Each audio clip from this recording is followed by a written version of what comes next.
Good morning once again, everybody. We are going to talk about Trump firing 300,000 plus 300,000, just the count for 2025, I believe, but not the total number.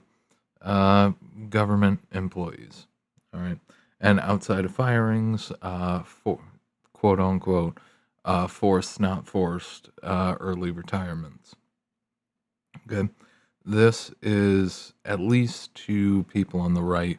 It's obviously an instant, easy argument. Yeah, purge the paper pushers. They literally do nothing but collect a check off the government. That is true. For the most part, public sector workers don't really do much. All right. The problem isn't necessarily that they don't do too much and they cost a fortune to employ. It's the fact that there isn't any other alternatives. Okay? This is part of the reason why the economy is in the toilet. Government employees, yeah, you can save a fortune not having to pay them. Very good. But they're also the ones doing the spending. This is the thing, 300,000, I think, just for 2025 so far. Of course, I didn't dig too deep into the numbers. I know the overall total, it wouldn't surprise it wouldn't surprise me if it's half a million, three-quarters of a million. Government sector is pretty big, all right? Especially hold on.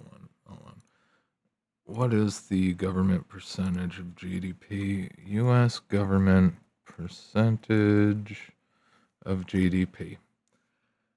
23% historically represents total government spending, often exceeding 35% of GDP. Purging all of the government workers, whilst from the libertarian view and from the view of people on the traditional right, is a no-brainer. The problem is that's increasingly less percentage of the GDP in government spending. That is the economy contracting. Okay. That's over 300,000 people who don't necessarily have jobs lined up. 300,000 people who are going to get dumped into the private sector. That's 300,000 mortgages not getting paid, 300,000 car notes not getting paid. The problem with the government as it becomes more and more a greater percentage of gross domestic product is you can't unwind that. It's just like any other Ponzi scheme, just like Social Security. You can't unwind the government's pumping money into their public sectors. Okay? Every dollar that you take away, it's just like the grand idea of cutting government spending. The reality is, you cannot cut government spending no matter what position you're in, because government spending becomes the only thing propping up corporations. Corporations, large, medium, small businesses, they do pump money into small businesses as well. Government spending props up all of it. All right, when the government is 35% of GDP, 1 in 3 customers is directly or indirectly connected to the government. You cut all that labor, you lose a third of your sales. All right, given that these people have gone through multiple rounds of the government shutdowns and have hopefully gotten wise to the idea that they should keep a decent stash of money on hand. Okay. But the overall economy cannot, not only can it not absorb, the private sector does not have the room or capacity to absorb a third of a million, a half a million people. Doesn't have the capacity. All right. Especially not at the pay rates they were making. And especially just the sheer volume. Because you got to think about it. You have the boomer generation, who have been trying to retire. They keep coming out and in and out and in. You've got Gen X, you've got the millennials, you've got Gen Z, and a horde of former public sector employees, all going for the same jobs. Okay? The ever shrinking job pool. The more and more you unwind, all right, in terms of actual practice, you get actual deflation. And I know a lot of people want to see deflation, all right? The problem is deflation is a death sentence to a Keynesian economic system. This is the thing. You can't fix the problems that this country has with a minor change here or there. To actually fix the problems, you have to destroy the actual system. The system is designed specifically to rely on and generate and pump just infinite inflation. All right. Now, generally, the inflation is tamped down, or at least it was tamped down for a long time. But even in that part, even in that regards, inflation was going to have to go up anyway because there's no way for at least the US government to honestly come through on Social Security, Medicare, Medicaid, all of the programs. All right. All the programs, all the pensions, all of the I mean, we call them entitlements, but whatever. When you look at corporate entitlements, the corporate side of getting bailed out constantly, it's just like, well, I mean, if we are going to bail out the corporations every time they fuck up, obviously we should be backing up the people whenever they fuck up or they get old and crispy and can't move anymore. All right. Regardless, no part of a Keynesian system is smart when it comes to pulling back. Okay. Trying to get the inflation under control. All right. Trying to get it under control is one thing. Trying to actually trigger deflation is another thing entirely. Deflation in this system, because okay, let me argue it like this. All right. The most important part of a Keynesian system is debt, constant debt. Debt keeps people moving, debt keeps pumping blood into the economy, debt keeps spending up. You take away debt, if you start getting deflation, all of the previous debts become further and further unpayable. Okay? Now, you don't even necessarily know how bad deflation is going to affect the economy because everybody's in a different financial position. So, for people who have a mortgage, for people who have any kind of major debts, if you start pushing the brakes on inflation and tip into deflation, the chances of entering a depression amplify massively. Okay? Because as less money floats through the system, okay, there's less opportunity to scrape any of that fine monetary blood supply off for individuals to keep paying those debts. Eventually, the bank comes calling and they start repoing the cars. We've had over 2.2 million. They start, what was it?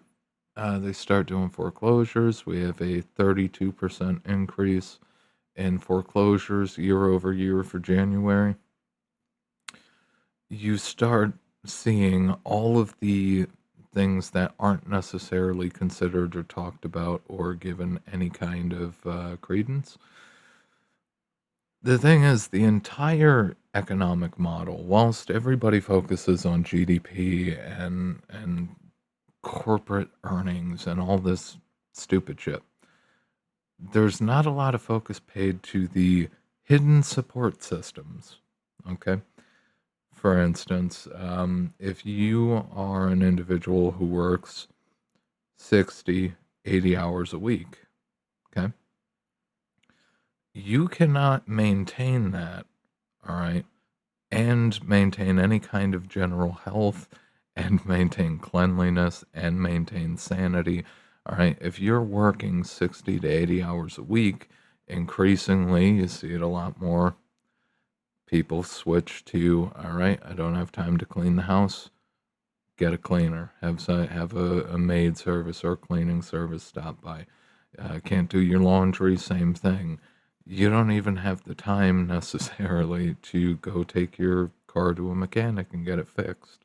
So you constantly, all of the extra money that you're generating from your job, you are constantly spending on into the economy.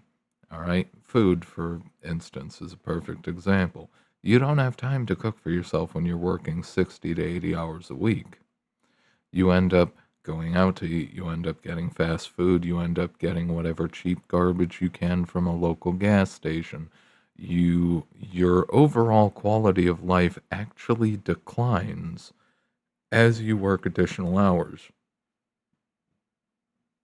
because the quality that you would be able to get if you made things yourself and did things yourself is much higher than the quality you get, especially as the inflation gets worse, than the quality than you get having to pay people for everything. Okay. Which 60, 80 hours a week you can do as long as you have a spouse or, some kind of relationship going where you outsize and you just maximize your capability of work and you cover all the bills for you and your other half. Meanwhile, the other half, who may only be working part time or who also might be working full time, can pick up the extra slack of doing the laundry, of dealing with the dishes, of getting the cars worked on, getting actually cooking, the simple things. But there's a lot more to it. There's a lot more to it because that's just the interpersonal side of balancing everything. There are all of these hidden connections and hidden support systems that prop up individuals, that prop up groups. If enough support systems break for individuals, let's say road work crews, all of a sudden you end up with companies not being able to hold on to their laborers to be able to do road work, especially efficiently. And then you end up having a spread out cascade of catastrophe as it takes longer and longer to get any of the road work done. And it starts slowing down everybody who's trying to get to work. And then it just compounds out from there. The longer it takes, the more damage it does. Okay? As soon as you start pulling away Jenga blocks of stability in the systems that aren't actively tracked and managed, the whole fucking system could implode from that. And that's what we're seeing. It's what we're actually seeing. Because as the government tightens its fucking grip on money, as it spends less, as it doesn't pump money into these public sector workers who, for the most part, don't do shit. All right. There are some, but believe me, I've seen both sides. I know the office zombie grind. I, I know it. I understand it. I've literally gotten the opportunity to be on so many sides of the equation that I just get how it works. Okay. Regardless, dumping the public sector workers into the private sector at a time where jobs are already tight, drying up all of that extra spending for the economy. I mean, for somebody who is hell bent on growing the economy, supposedly, it is a really, really dumb idea to be purging all of the public sector workers, just in terms of raw spending power alone. I think that pretty much covers it. I could go deeper into the weeds one way or another, but this pretty much should get the idea across. If you do want me to go deeper into the weeds, leave a comment. By all means, if you guys have anything you would like me to talk about, I'll absolutely talk about it. I have a wide array of knowledge. And with that, this has been Michael from Spades Consulting. If you are interested in personal or business advice, stop by www.spadesconsulting.com without the dash. Check out the Substack if you're interested in written work. And if you appreciate the video, like, favorite, share, sub, hype, leave a comment, do the things, ring the bell, tickle the bell, do whatever you want to the bell. And I will see you guys next time.